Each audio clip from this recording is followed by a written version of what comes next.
Trou is die begin van 'n reis. Een wat dikwels vol hoop en drome begin.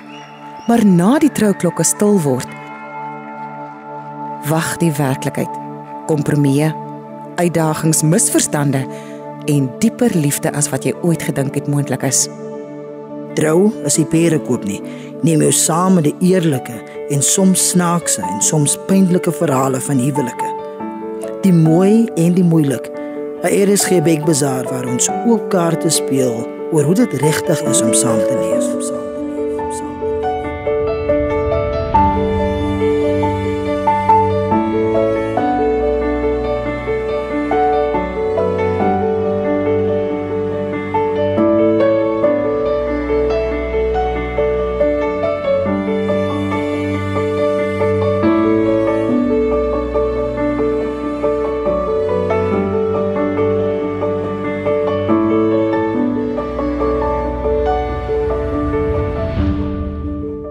Dit is alweer Trou is nie perdekoop nie. Ek is Eloise Kibedo, die ene is Solomon Kibedo, ja. Hy het net vir so 2 sekondes gewonder. Nee, hy weet presies wie hy is. Ons het nou al vir 'n hele ruk hierdie gesprek as jy nou eers by ons aansluit. Welkom. Eerste welkom. Welkom. Jy het baie opvangwerk, van die opvangwerk is ligter as ander. Hierdie is nie 'n swaar gesprek nie. Glad nie. Maar wat ek vind is, as ek so met mense praat, sommer myself Solomon net, Ja. geld praat, bring emosies na vore. Ja. Dit moet nie. Dit moet nie, maar dit doen baie keer, you know. Weet jy hoekom moet dit nie? Ek dink, wanneer 'n mens ingelig is, wanneer jy weet wat aangaan in jou finansies, 100%. dan is dit nie 'n probleem. Ek dink waar die probleem inkom, vir jou en vir my, want ek is in dieselfde WhatsApp groep, is as goeders gebeur en ek sit nie my vinger op die pols en dan vra iemand vir my soos ons gas vandag vra en dan kan ek nie antwoord nie, of ek antwoord maar ek kan sien in haar oë nee meisie, dis nie die regte beplanning daar nie. So ons het laasweek gepraat met Denise Fourie. Gesprek begin want ek dink almal praat mos so die hele tyd oor die liefde. Ook is so lief vir jou. Maar liefde is duur. Yes. Dis een van die goeie. Maar ek dink ietsie wat Denise laasweek so mooi gesê het is verliefdheid is maksimum vir so 'n jaar. Is dit daar in ons lewens en is dit geldig? Die gevoelente. Ja.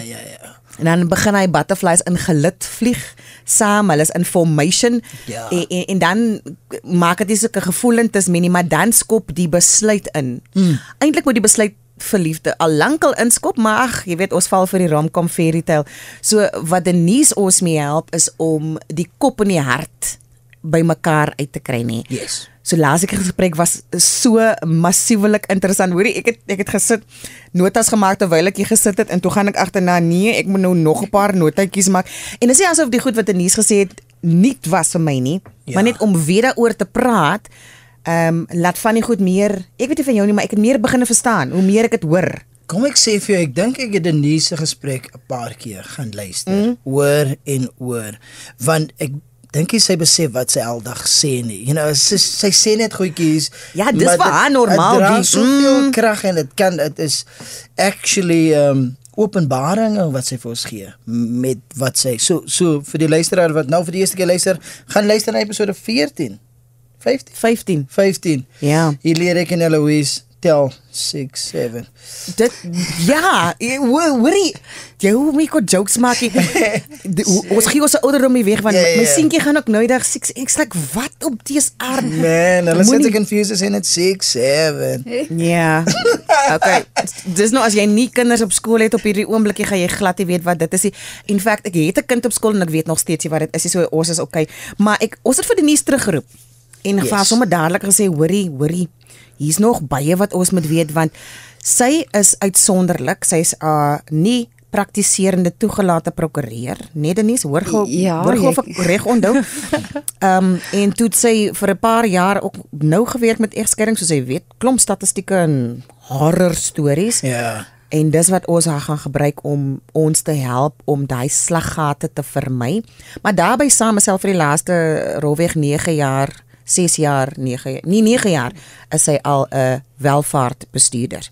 van 2016 se koers af, weet ek alles reg so. Ja, jy's reg. So sy's terug. Ek kan tel. Kyk, ek kan tel. Ek kan nie 6-7 nie, maar ek kan tel. Ek kan tel.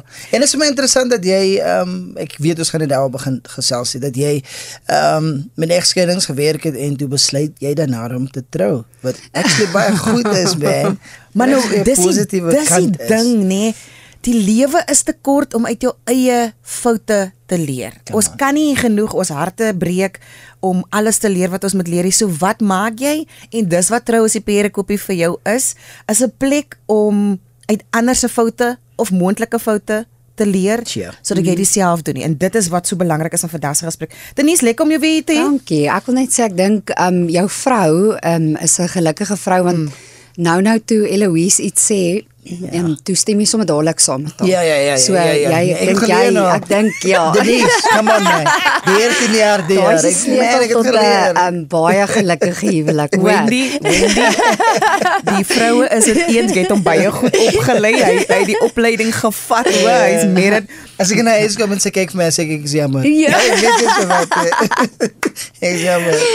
Ek sê vir jou visie meneer, ons moet ons battles kies. Kom ons begin sommer by 'n gesprek want ons gaan oor 'n paar belangrike aspekte van die finansiële kant van die huwelik, die praktiese kant van die huwelik praat wat baie mense nie aan aandag skenk nie, maar wat so 'n massiewe invloed het op kwaliteit van die huwelik en die lewe as 'n paartjie en 'n gesin. Kom ons begin weer terug na daai finansiële beplanning vir paartjies. Jy werk daagliks hiermee. Hier kom sit 'n voornemende of 'n pasgetroude of 'n lankgetroude paartjie voor jou en hulle wil goed beplan. Wat is van die eerste stappe wat hulle saam met jou deurmaak of vra wat jy vra? So ek dink dit lyk baie keer klein bietjie anders vir 'n ouer paar wat sê maar nou gaan aftree. So kom ons begin dalk by die jonger mense, maar ons het laas ook het ek vir hulle gesê dis nogal hartseer, maar is selde laat jong mense voor hulle getroud is, nie getroud, voor jou kom sit en sê, hoorie, maar ons wil bietjie 'n handleiding hê of bietjie raad hê rondom. So, ek moet nogal sê, ek kry nie baie met dit te doen nie.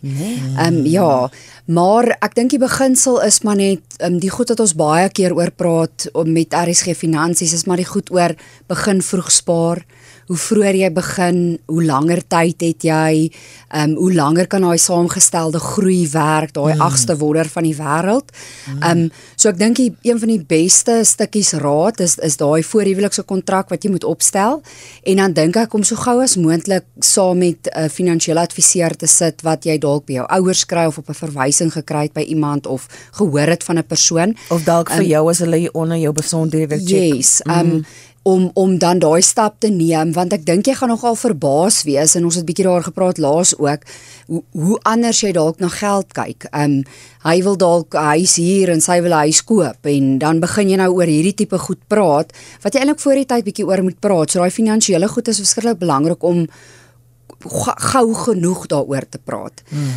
As jy fast forward na 'n paartjie toe, en hierdie is eintlik nou nogal, dis baie opvallend, ek sit baie keer in praktyk, dan is daar's baie goed verskillende scenario's wat gebeur. Een scenario is soos net een van die gades kom sit by jou, en ek gaan eerlik en candid praat vandag. Ek sê altyd dis nie dat ek 'n feminis is nie, maar die realiteit is baie van hierdie goed. So ek spot altyd om sê ek is feminist nie, ek sê vir my man ek hou ook van mans.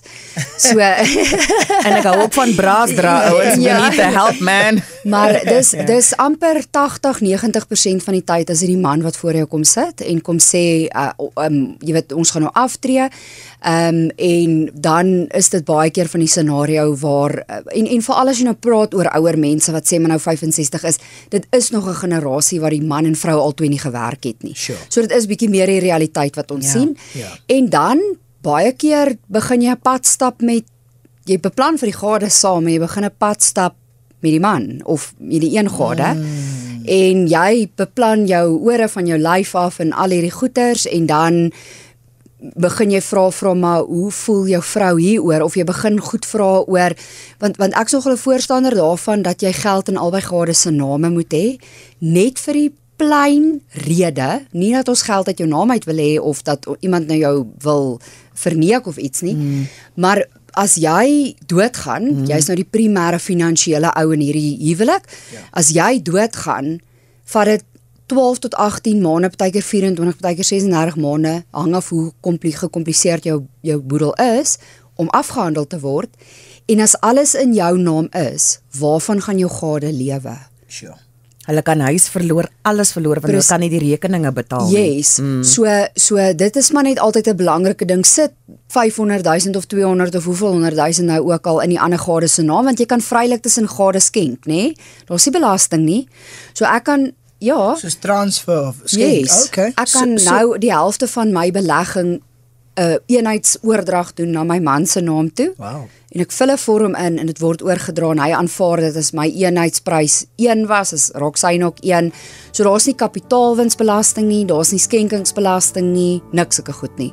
So dit kan Niks boedelbelasting nie. Nee, want jy's nou nog nie dood nie, nê? Ons Okay. lewe nou nog. Okay. Ja.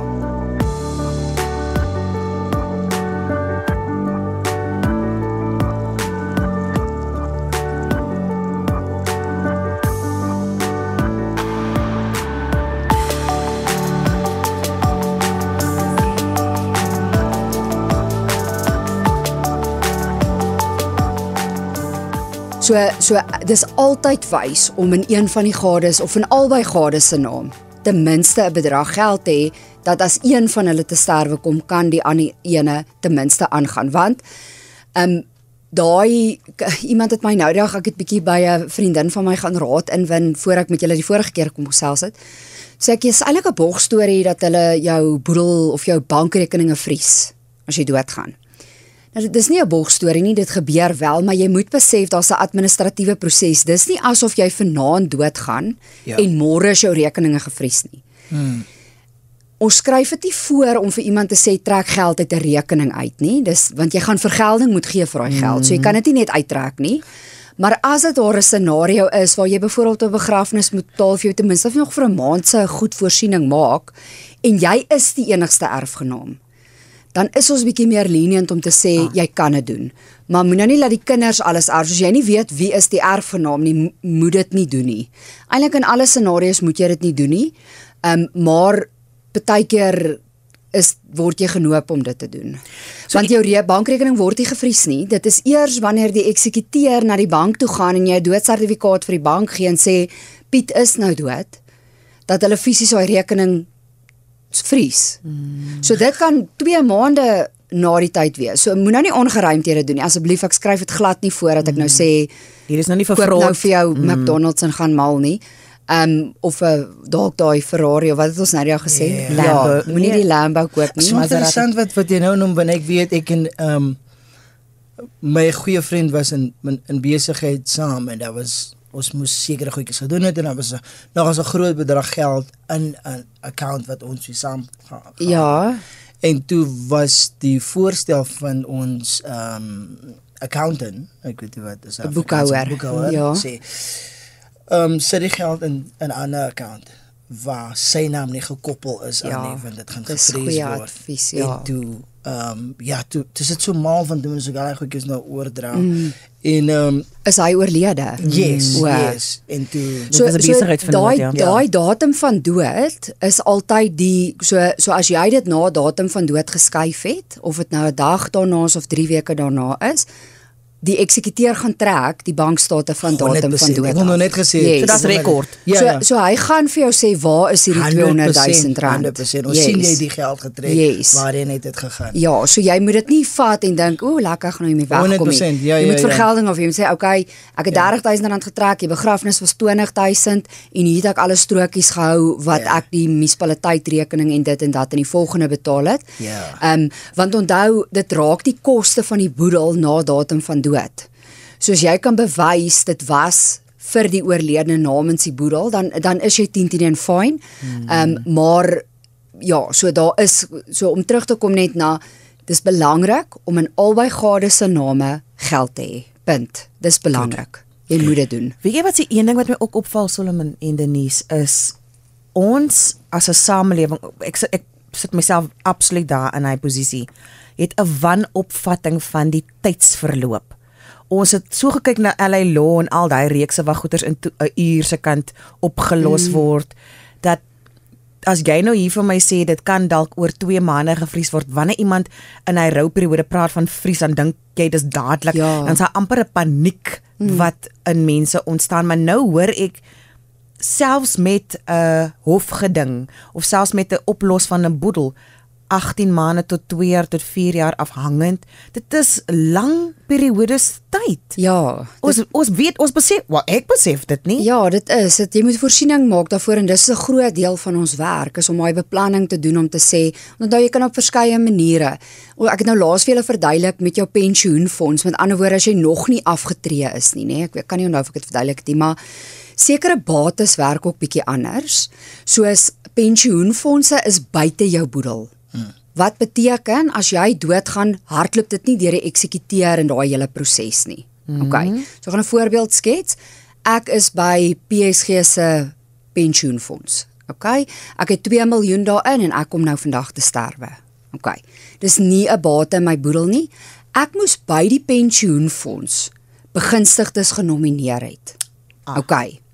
Maar jy nomineer, maar die trustees van die fonds het diskresie om te gaan kyk, heel eerste, wie was finansiëel afhanklik van jou? So hulle kyk wie jy genomineer het, maar hulle kyk heel eerste wie was finansiëel afhanklik van jou. Nou, dit is nou 'n scenario, ek het 2 minderjarige kinders en ek is getroud. Okay. Op my goed, soos wat ek hier sit, is my man 100% die begunstigde.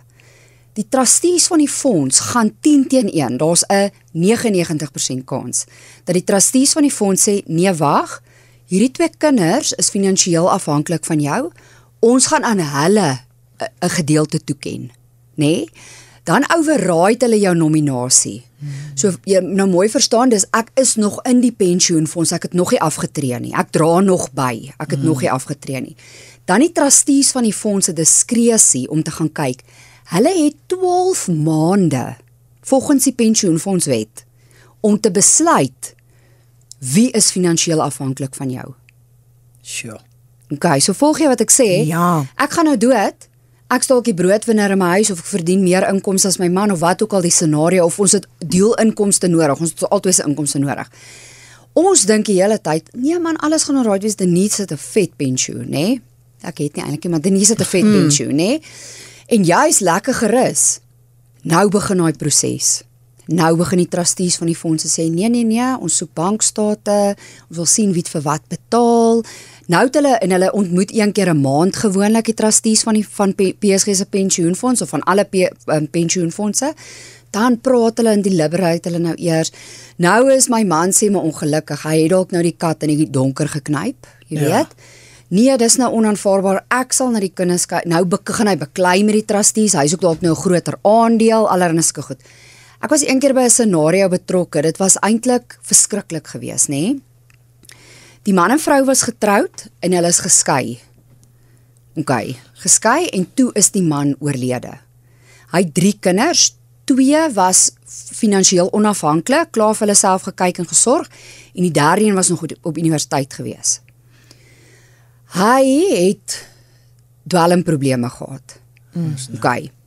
Toe een aand, of ek weet nie hoe lank was dit 'n verhouding of wat ook al nie, hy raak toe met 'n dwelmverslaafde vrou ook verloof, nê? Verloof. Toe is hy al klaar geskei. Toe is hy klaar geskei. Okay. Toe gaan hy dood. Hy het groot pensioenfondse gehad, nê? Die trustees van daai fonds het 10%, net 10% vir daai jongste seun gegee. Wat op universiteit was. Om hom deur te kry. 90% het aan sy dwelmverslaafde verloofde gegaan, want sy was finansiëel afhanklik van hom. What? Op sy begunstigde nominasie het hy, ek dink dit was sy 3 kinders of sy vrou 30 en die 3 kinders elkeen 'n gedeelte, of sy ex-vrou. So die trustees van die fonds in 'n pensioenfonds het baie diskresie en bitter min mense weet dit. Jy kan dit ook nie bemaak in jou testament nie. Ek kan nie in my testament gaan skryf, my pensioenfonds by PSG moet soos volg verdeel word nie. Jou testament override dit nie. Selfs met 'n lewenspolis.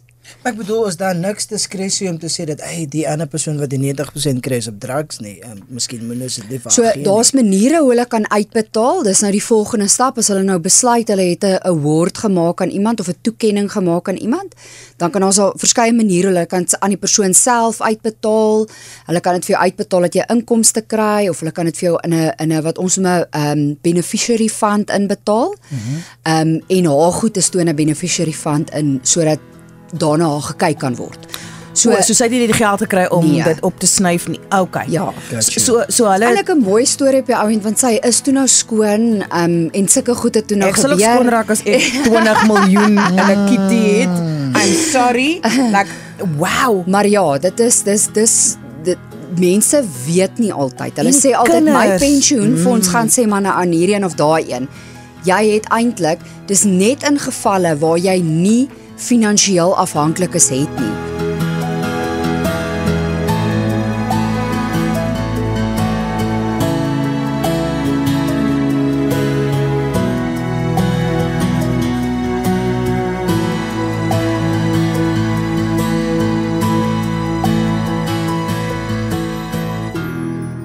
So hoor hierdie scenario. Ek kyk na my ouers. En ek betaal hulle Vodacom rekening en ek het vir hulle 'n karretjie gekoop. Is hulle finansiëel afhanklik van my? Ja, Hulle gaan 10 in 'n toekenning kry. sure.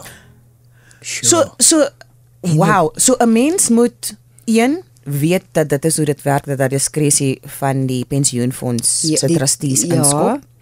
2 moet ek dink dit mens moet oor die algemeen in elk geval. Maar as jy verantwoordelikheid gaan aanvaar vir iemand, moet jy seker maak jy wil na jou afsterwe daardie verantwoordelikheid laat aangaan. Ja, maar as dit voor die tyd daar was en hulle definieer daai finansiële afhanklikheid nogal baie wyd. Ja, van ek In bedoel die niemand wet. weet wanneer jy weet jy gaan Nee, vandaan you know what I mean? Nou sterf. So daar hulle sê daar's 'n tydperk en 'n deel van daai omskrywing van finansiële afhanklikheid is mag finansiëel afhanklik raak in die toekoms of na jou datum van dood.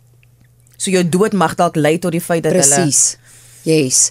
So as ek sê maar 'n ooreenkoms het om te sê vir my ouers die dag as ek doodgaan gaan julle in my huis kom bly, dan sal hulle finansiëel afhanklik van my wees en dan mag hulle toekenning aangemaak word. Ja. So selfs al het jy in die tussentyd sê nou maar wow. Mens kan spelonke binne gaan met die scenario's wat hier kan uitstaan en ek dink Solomon, dis die ding dink ek hoekom hierdie gesprek so belangrik is 1 ons teken vorms en kontrakte sonder om en ek sê ons want ek het vandag amper weer so iets aangevang gaan ek vat die ding huis toe gaan lees om deur. Ons maak aannames dat mense se intensies goed is. Jy maak aannames dat jou intensies goed is en tot jy nie met iemand soos jy praat om al die goed so uit te pak.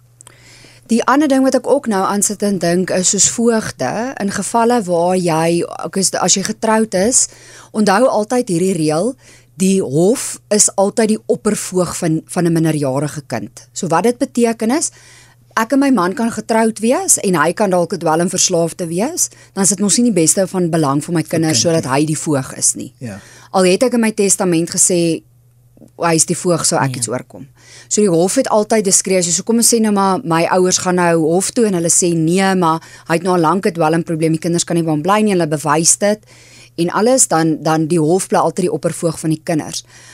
Maar kom ons skets 'n ander scenario. Jy is nou geskei. En julle het kinders. En jou kind se pa of jou kind se ma bly altyd die natuurlike voog van daai kind. Okay. So nou gaan jy dood, ons is nou geskei. Die kind gaan ons nou na die leen na die natuurlike voog toe tensy die hof sê maar hier's wesenlik fout of iemand het nou 'n probleem daarmee. En ek praat nou nie van gevalle, mense kry baie gevalle waar jou ouers byvoorbeeld nie lekker sal voel omdat die kinders nou by hom bly omdat ons geskei is en hulle weet nou sleg dat hy my hanteer. Nou wil hulle die kinders, maar hy's dalk 'n baie goeie pa, nê? Hy's dalk nie 'n goeie man nie, maar hy was 'n goeie pa. Presies. Maar onthou nou laat ek alles vir my kinders. Hy is die voog van hy kind. Onthou ons het laas gepraat oor 'n testamentêre trust. as jy nie 'n testamentêre trust in jou testament het nie, dan kry die voog beheer oor daai kind se erflating. Ja. 100% ek weer eens ek het dit ervaar Ja, so gesien. So jy moet, ek dink die lang storie kort as jy by finansiële beplanning kom. Die eerste ding is jy beplan langtermyn, begin so vroeg as moontlik. Praat deur alle scenario's. As iets opduik en jy's 10 jaar getroud en ewe skielik steek iets die kop uit waar jy het nooit geweet van hierdie pensioenfonds nie of snaakse goed gebeur partykeer in huwelike waar iemand sê ek het op 'n dokument afgekom en ek sien ek is nie die begunstigde op die ding nie. Jy kan eintlik niks aan doen nie. Ons kan jou partykeer, kyk ons wil nou nie by die huweliksprobleme betrokke raak nie, maar ons kan partykeer help om deur die gesprek te praat en wat moet jy oorweeg en yes, okay. So dis baie belangrik en dan is daar spesifieke goedes waaroor jy bekommerd is. Soos byvoorbeeld scenario's waar jy het dalk 'n kind uit 'n vorige huwelik toe jy weer getroud en nou is dit joune myne en ons in byvoorbeeld en jy wil 'n sekere gedeelte na jou eie bloedkind toe laat gaan of sulke tipe goeders. Die maklikste manier hoe dit gaan oplos, ek dink die moeilikste ding is om oop daaroor te praat. Have the conversation. En te beplan. Al wil jy nie vir daai tweede gade van jou presies verduidelik hoe jou goed bemaak word en dat hierdie kind dalk 'n erfdeel gaan kry nie. Ja. Praat dit ten minste met jou adviseur deur dat jy, want weet jy wat se grootste probleem in ons werk is wat ons noem boedellikwiditeit.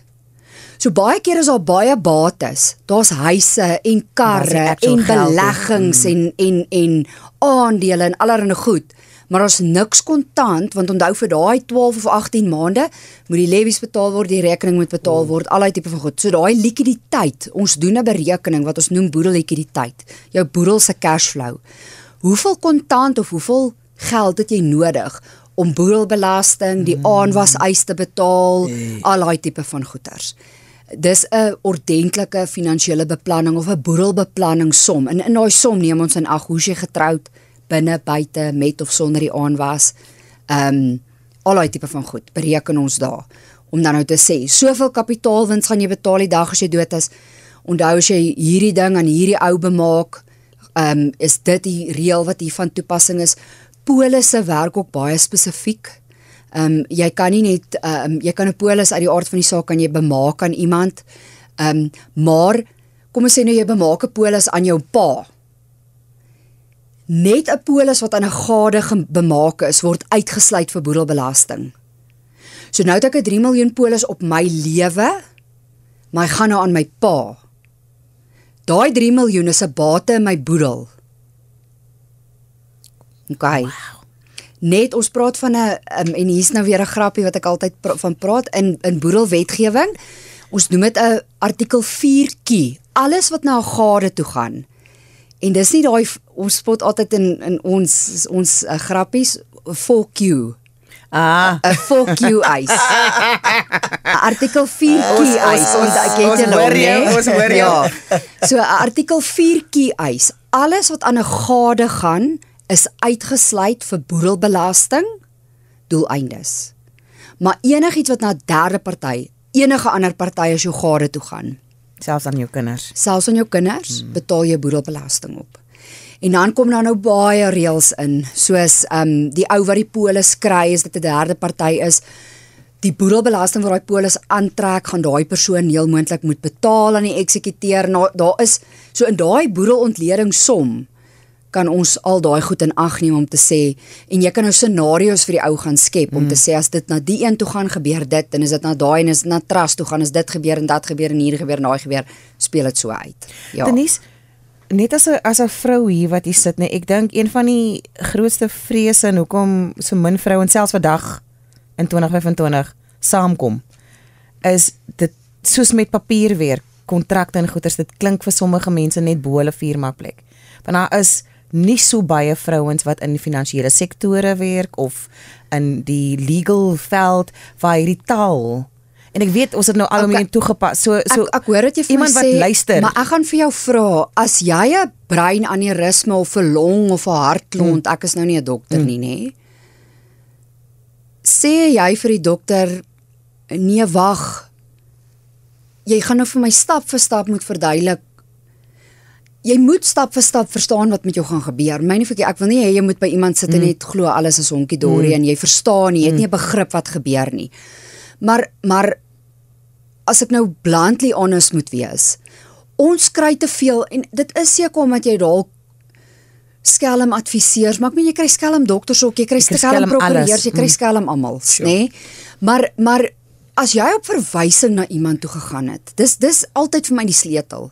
Ja. As jou ouers jare lank by my was en hulle het my hand en voet en mond beskerm of vertrou en ek het nog nooit 'n sent by hulle gevat nie en hulle hierdie ou praat van lof met jou, so gaan op 'n verwysing. Moenie op die hoek van die straat by iemand in en moet asseblief nie hoor jy kry 12% opbrengs elke liewe maand en dan hardloop jy met jou aktetas en jou laaste sente en gee dit net vir daai persoon en glo moenie dit doen nie. Dan maak jy 'n fout. Maar as jy na iemand toe gaan en hulle 2 of 3 afsprake met jou en doen vir jou kyk ons vra geld vir 'n boedelontleding want onthou dis verskriklik baie ure wat daar ingaan en jy moet al daai inligting inwin en ons kan daai berekening net so goed doen soos wat die inligting wat jy alles vir ons gee. Maar ek sal geld betaal, ek sal 4-5 rand betaal sodat iemand vir my boedelontleding doen en as jy hom een keer betaal het, is dit maklik om 'n wysiging aan dit te doen en is ietsie verander ensovoorts. Maar ja, so gaan op 'n verwysing. Om terug te kom, ek dink nie jy staan by jou neurochirurg en sê, hoorie, ek wil wakker wees en kyk wat jy doen terwyl jy dit doen, net omdat jy, verstaan jy, net omdat jy nie, so wat ek eintlik sê is, jy moet iemand vertrou, jy moet iemand in jou vertroue neem, jy moet gemaklik voel by daai persoon, vat 2 of... Mense is net bang hulle verstaan nie, ek dink dis die groot vrees is, hierdie is nie algemene gesprekke, ons het nou die gesprek en ons maak die deur oop vir mense om met iemand soos jy te kan gaan praat en te kan weet wat om te vra en wat om in plek te sit en daar's mos baie influencers ook deesdae wat allerhande raad, so ek wil net dat mense die koring van die kaf kan skei en ook hulle eie vrees kan drop oor geld. Presies, maar jy kan nie jy dieselfde met die dokter vergelyk en kan nie sê, ek het heeltyd 'n pyn in my hart. Ek het hierdie pyn in my hart. Ek dink jy's iets fout, maar ek het hierdie pyn in my hart. En ek doen niks aan nie. En daar is nie 'n ding soos 'n dom vraag nie. En as jy voel, jou adviseer jak jou af en sê, ag nee man, dis sommer 'n stront waarna jy nou dink en hoekom dink jy nou sulke nonsens? Ja. As jy ou nie die tyd vat en sê, weet jy wat, sou julle skei en hier is wat gaan uitspeel en hoe dit gaan gebeur. Jy weet, ek moet nogal vir jou sê, ek het nogal redelik baie welvarende vrouens as kliënte en in baie gevalle, en ek wil ook nie veralgemeen hier, want jy kry, soos Johan, jy ken nou vir Johan, ek dink hy is een van die beste mansadviseurs om met 'n vrou te werk. Maar hy het groot geword saam met, hy het net dogters en hy het net susters, so ek dink hy verstaan 'n emosionele element van dit. Maar 99% van daai vrouens daar gesê, weet jy wat, ek het nog nooit gevoel dat ek eerlik hierdie vraag kon vra nie, en jy is die eerste persoon wat ek voel ek kan eerlik hierdie vraag vra. Daar is nie iets soos 'n dom vraag nie. Vra jou vrae, ek dink met die paranoïes, dit kan ons nogal partykeer bietjie irriteer as iemand vir jou sê, ja maar, ek weet nou nie hierdie en daai en ek sê vir jou, maar ons het dit verduidelik en ons het dit deurgetrap, jy kan rustig raak oor dit.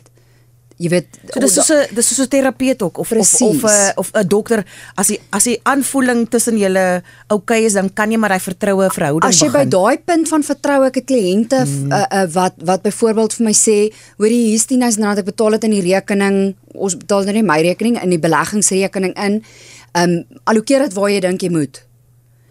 As jy oor daai punt gekom het, ek moet vir rekening altyd gee en sê, okay, ek het die 10,000 rand daar ingesit, ek het dit hier byvoeg, hier jou staat, daar is die 10,000 rand by. Dit is 'n belangrike punt. Ek kan nie net jou geld vat en nou nie sê waar dit is nie. Maar as jy by daai punt kom, wat jy daai vertroue het, hierdie sê ding is ook vir my so mooi, wat hulle sê, trust is built in drops, but lost in buckets. En ons weet dit.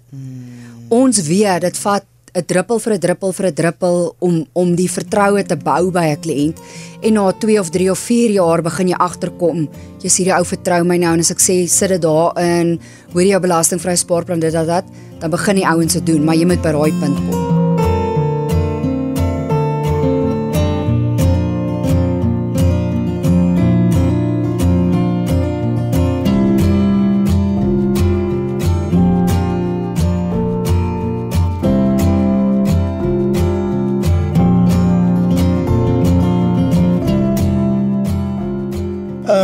Ja, yes man. Kom ons praat bietjie oor statistiek, nê? Want ek dink dis nogal dit gaan lekker begin aansluit by waantoe ons nou oor die testament en die goed waaroor ons ook bietjie wil praat, nê? Die rede hoekom ek lag, ons het hierdie dokument by dit nie gekry. Ek weet nie of ons by magte is om van hierdie goeders te deel, maar om dit op papier te sien, nê? Is wow. So ons gaan vir Denise laat sy ons het net die as gewillige ore. Okay, so hierdie is maar soos ons het vroeër jaar in vroue maande vroue gesprek gehad op RSG en ek het maar hierdie statistiek daar uit gaan trek. So ons praat nou alles oor trou as die perde koop nie, hoe jy trou, finansiële besluite in 'n huwelik. Ja. Okay. So die eerste ding wat altyd vir my die skok mees eye-openingste ding is vroue leef gemiddeld 7 tot 10 jaar langer as mans. Ja, van hulle het jy 'n vrou nie. Jy sien, jy's op dan Hy wil die lewend die uitloop nie. Ons gaan hierdie vir jou vrou speel, nee. He's fishing for Jesus. He's fishing for Jesus. Daai is yes, vroue so lewe. Hoekom dit belangrik is dat die kans dat jy self verantwoordelik gaan wees vir jou finansies, sure, is groot. Wat aansluit by, jy het nie die verskoning om te gaan, ek verstaan en jy moet, it's imperative. Trust your gut. 80% van vrouens gaan alleen verantwoordelik wees vir hulle eie finansies. 80%. Sure.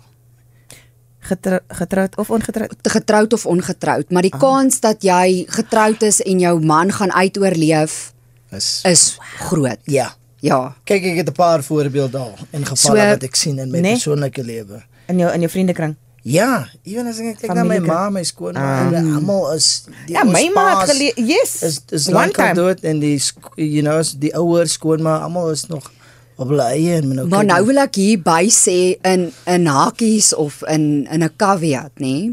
Moet ook nie dit het in ons eie gesin persoonlik gebeur waar jy heeltyd praat om te sê as pa doodgaan, moet ma net die volgende goed doen en toe's ma eers te dood. Ja. So jy moet altyd albei scenario's, albei kante toe kan beplan. Sure. So ja, vrouens leef langer, maar die kans dat die man die langslewende gaan wees, is ook daar. Die kans is wel skraler, maar moenie net die hele tyd een kant toe beplan nie, want die ander kant kan jy dalk met jou broek op jou knie vang. Okay. Point. Dan 1 uit 4 vroue, net om aan te stryk by die langslewendheid, 1 uit 4 vroue wat 60 is vandag, gaan leef tot hulle 94 is. Sure. Okay. En 1 uit 10 vroue wat 60 is vandag, gaan leef tot hulle 98 Die ou wil nie leef nie. Hy kap sulke steekies hier onder. Dit is 'n lekker een. Vroue oorskry mans 1 tot 3 in ouer huise. Sure. So vir elke een man wat daar is daar 3 vrouens. So dit gaan lekker in die ouer huise. Gaan na die ouer huis toe kyk. Maar ek meen, hier's nou daai ding van ek het die laaste 2 of 3 jaar seker 'n stuk of 5 kliënte wat in Kukanya of in aftreeoorde is, wat se gades, hulle het was jare, 50 jare saam gewees en getroud, toe gaan die man of die vrou dood, en binne 'n jaar en korter het die ander een weer 'n liefde gekry. Man. So dit is nie ongewoon dat jy later in jou lewe 'n tweede en 'n verdere huwelik nie. Hier raak goed nou belangrik soos jy het dalk nou in Kukanya waak al 'n lewensreg gekoop. Onthou dis nie 'n eienoomsreg nie, nê? So jy koop 'n lewensreg om daar te bly vir die res van jou lewe. Nou baie keer werd daai lewensreg so dat jy was nou 2 kies gewees en toe is die enetjie nou dood. En dan bly daai lewensreg tot die tweede een nou doodgaan. Maar nou trou hierdie enetjie wat nou nog lewe. kry nou weer 'n nuwe liefde. Nou het sy weer 'n gade. Nou is die vraag, gaan jy moet nou na daai lewensreg ooreenkoms gaan kyk. Ja, van 'n sy So sterf. trou en perde koop is nie net vir 20 en 30-jarige mense nie. vir almal. Dit raak eintlik baie meer relevant as jy later in jou lewe dalk trou en liefde vind, want dan is daar baie meer bates. Daar's erflatings wat gelos is. Jy's 10 en 50 jaar terug binne gemeenskap van goed getroud gewees. So dan raak baie meer goed relevant. So moenie dink hierdie goed is net van toepassing op jong ouetjies nie. En hierdie gaan ook great wees vir iemand met 'n ouer Ja, om bewus te wees hiervan, om mamma, as jy nou weer gaan trou, onthou net dit gaan dit en dat raak, of pappa, ek weet mamma en jy het hard hier aangewerk, maar onthou nou, dit gaan hierdie affekteer, want as ons nou kyk na die ouderdomsgroep nê, het baie van die vroue nie geweet waar pappa se password was nie, wat was in die rekeninge nie, want baie het pappa dit hanteer in daai generasie. Ja. Maar nou as 'n jong mens hier luister, hierdie is spesifiek ook om dan ouers help, ons te begelei, ja, maar ook ons ouers te Jy begelei. kan nou aan 5 mense dink waar jy kan dink hierdie is relevant. Ah. Verstaan jy? So jy gaan iemand ken wat Ja. waarvoor hy relevant is. Goed. Okay. Egskeiding. 1 in 3 vroue tussen die ouderdom van 55 en 70 jaar is geskei. En dan was hierdie nogal vir my opvallend, ek dink in die lig van die huweliksgoederebedelings wat ons laas gepraat het, die gemiddelde welvaart van 'n geskeide man is plus minus 2 miljoen en die gemiddelde welvaart van 'n geskeide vrou is plus minus 500 000. Nee. 'n kwart. Ja. Maar dis niks om van te lewe nie, dit gaan nie lank hou nie. Ja, maar dan moet jy nog gaan kyk hoe jy getroud, het jy aanwas-eis, hoe gaan jy dalk dit versadig, dalk as jy skoon buitegemeenskap van goed getroud, dan, en onthou laas het ek ook gesê, jy moet onderskei tussen die aanwas-eis of die huweliksgoederebedeling en onderhoud is 2 verskillende goed, nê? So as ek 'n aanwas-eis teen my gade het, kan ek nog steeds, en sê maar ons was stryd buite gemeenskap van goed getroud, so ek kan nie op sy bates aanspraak maak nie, ons het daai besluit geneem toe ons getroud is. Ja. Ek het nog steeds 'n onderhoudseis teen hom. O, Vir finansiële maand tot maand goed, en dan gaan jy nou 'n skikking bereik om te sê ek gaan jou medies vir die res van jou lewe betaal, of ek gaan 2 jaar lank vir jou hierdie onderhoud betaal, of ek gaan eerder vir jou eenmalige bedrag betaal.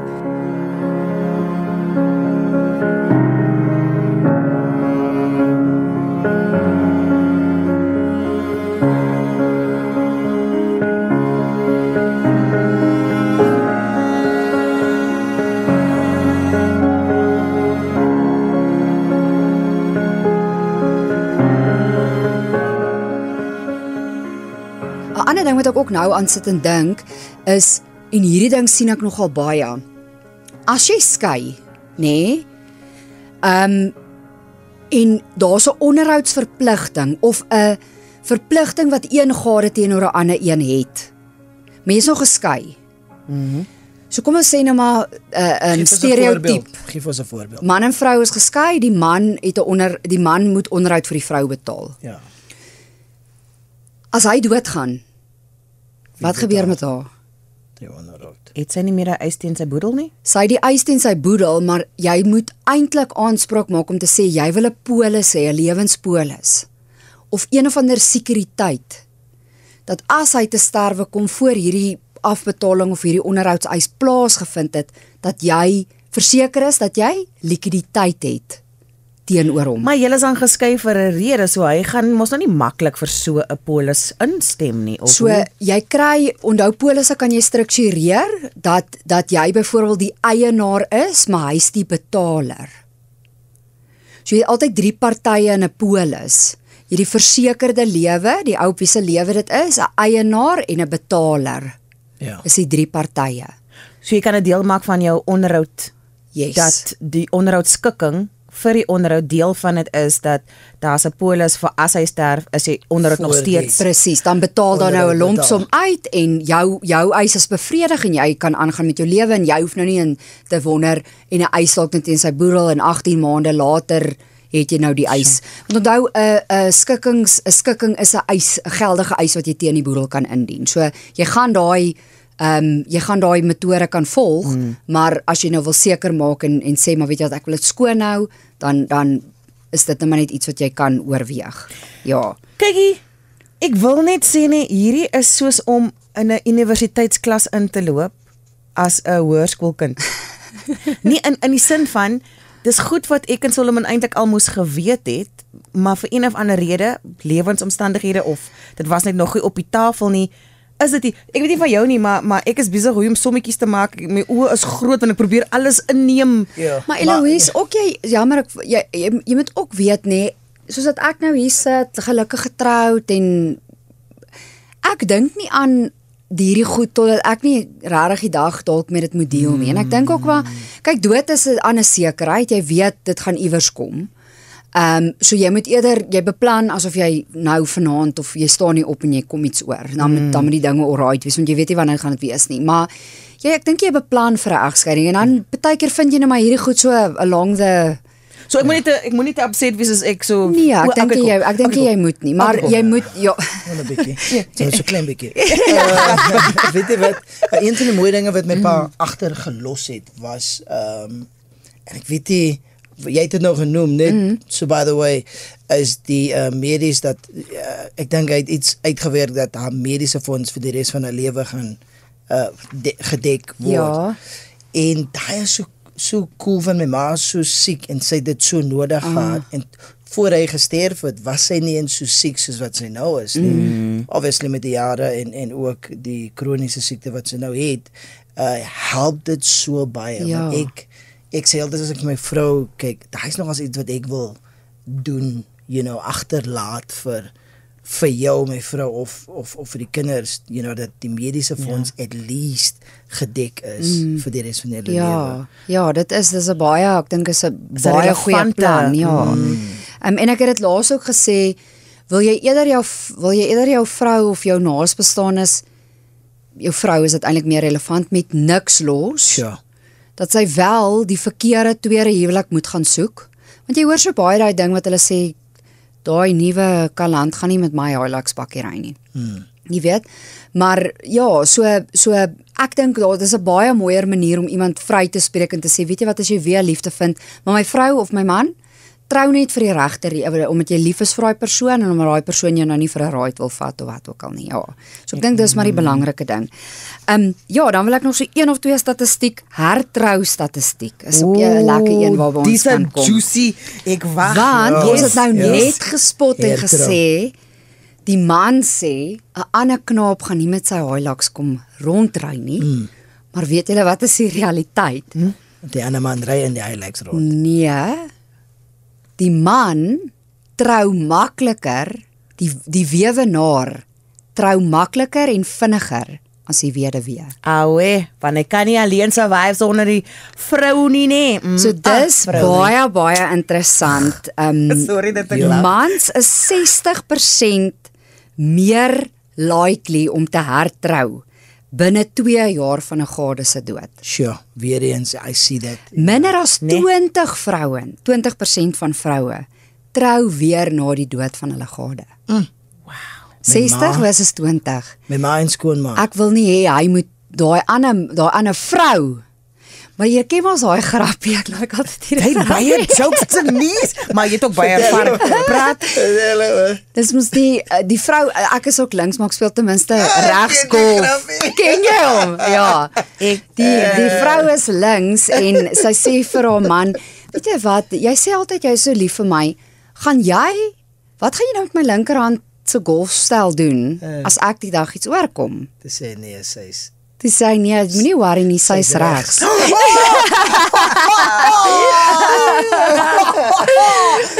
Not funny, Owen. Not dat is ek 'n golfdag MC. funny. Denise nou, Ja. wie as jy nou hierdie stat vir my sê, Solomon, ek weet nie wanneer jy is deel van die 60%, so daai's kwaai.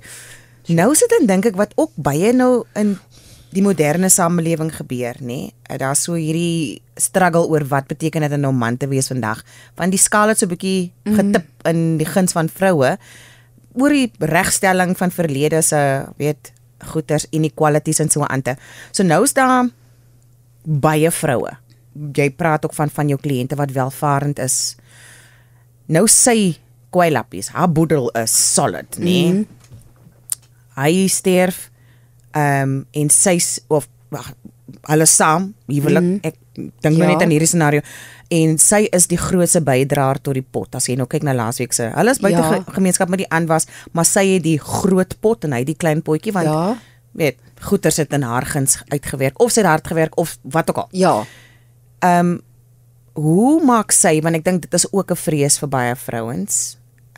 Dit is nie net vir mans 'n bekommernis dat wie na my gaan kom, gaan misbruik maak. Want hy 60% wat weer gaan trou nie noodwendig met die brein nie, of die noordbrein nie. Ja, sy is dalk 20 jaar jonger as wat jy was toe jy nou dood is, ja. Jy weet, en ons weet ook van die plekke hoe 'n man is ook nie 'n klip nie. Niemand is klippe nie. Niemand is, en ek is nie vies, ek is nie kwaad as hy wil lepel lê en wat ook al, dis fine, die winter is op pad. Maar vir 'n vrou wat hier luister wat dalk in so 'n posisie is, wat sy sterker is, hoe maak sy dat daardie boedel of daai neseier wat sy opbou, sy is lief vir hom, sy het nie 'n beplanning om voor hom te sterf of te skei of wat ook al nie, maar hulle het dit so bewerk of bewimpel in hulle gesprek, hierdie goed gaan na die kinders toe. So dis 'n emosionele gesprek waar as jy nou sê ongeag of hulle albei nou saam in die gesprek was, jy het op die ou en testateer vryheid. So jy kan op die ou en jou goed bemaak. Al wat jy in gedagte moet hou is as jy binne gemeenskap van goed getroud is, dan behoort die helfte, so kom ons sê hulle was binne gemeenskap van goed getroud, dan behoort die helfte in elk geval aan die man, né? Okay. So dan kan sy haar helfte bemaak aan wie sy wil en dan nou sê, kom ons sê of dit nou dis nou afhang of dit meerder of minderjarige kinders is wat jou advies en raad min of meer sal wees, maar dan het jy testateervryheid oor jou goed. En as jy dalk, en almal se situasie is anders, as dit dalk 'n scenario is wat sy hom nie wil benader nie, want hy gaan dalk ontman voel, want dit is nou half 'n jy weet, daar's altyd 'n emosionele, dis soos die iceberg wat die Titanic laat sink het, nee, dis eintlik wat hier onder aangaan, is nie daai puntjie wat uitgesteek het nie, nee, so moet eintlik deel met wat hier onder aangaan, maar sy kan bemaak hoe en aan wie sy al goed wil, maar ek dink dit sal nie nice wees as jy nie die gesprek dalk het, om te sê, weet jy wat, ons is dalk in ons latere jare, ons het hierdie saam opgebou, 'n gedeelte gaan na jou toe, en ek wil graag 'n gedeelte na my kinders toe laat gaan, want ons is nie meer in daai opboufase nie, ons is nou 60 jaar oud, of wat ook al. Ek dink ons raak nou hier aan die testament vibe, so ek dink ons moet dalk 'n bietjie net nog gou by punt A, want ek dink ek is dalk nou hier by punt Z, ekskuus tog vir hy ingooi. So ek dink dis 'n goeie plek om bietjie oor te gaan, om te sê, die laaste statistiek wat ek net wil noem, wat vir my baie opvallend is dat, baie meer mense, 70 tot 80% van mans en vroue, trou na 'n egskeiding. Waar jy na dood 60% van mans en 20% van vrouens. 20% nie trou nie. So dis my nogal jy weet, is nogal opvallend om te sê, weet, jy dalk 'n hoop op jy kan 'n tweede kans op liefde kry, al daai tipe van goeters. Ek hoop net daai tweede of daai derde of daai hoeveelste keer wat jy dit doen, gaan jy gedokumenteerd. Jy's nie 'n illegal immigrant.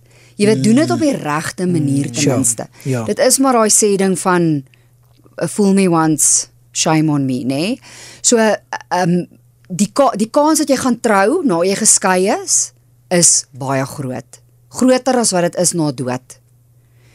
So hê die regte inligting en maak die regte besluite. Ja, ek is seker dat nadat jy geskei het, jy soveel verloor, dat jy weet dat die volgende een wat ek gaan doen, gaan ek reg doen. Wel, jy hoop, maar ek dink Denise sien ander dinge. Dis hoekom sy dit uitlig, want selfs Solomon, hoeveel keer stamp ons jou tone nie? Paar keer, nee. En elke keer is die toon seerder en die herinnering is dieper, maar die mense is nie baie lief vir verandering nie. Ja, ek dink jy genoeg respek vir jouself, nee? Dat jy, ek dink nie jy is dalk 'n gold digger wat jy nou wil die ander ou se geld vat nou hy nou jare daarvoor gewerk het en jy is dalk later in jou lewe wat jy nou deur 'n egskeiding is en toe vind jy nou weer liefde. Ek dink doen dit net slim. Hê die gesprekke wat jy nooit gehad het nie, wees op dieselfde bladsy, verstaan ten minste, jy kan nie iets doen as jy nie verstaan in wat se situasie jy is nie. Jy kan nie sonder feite besluite maak nie.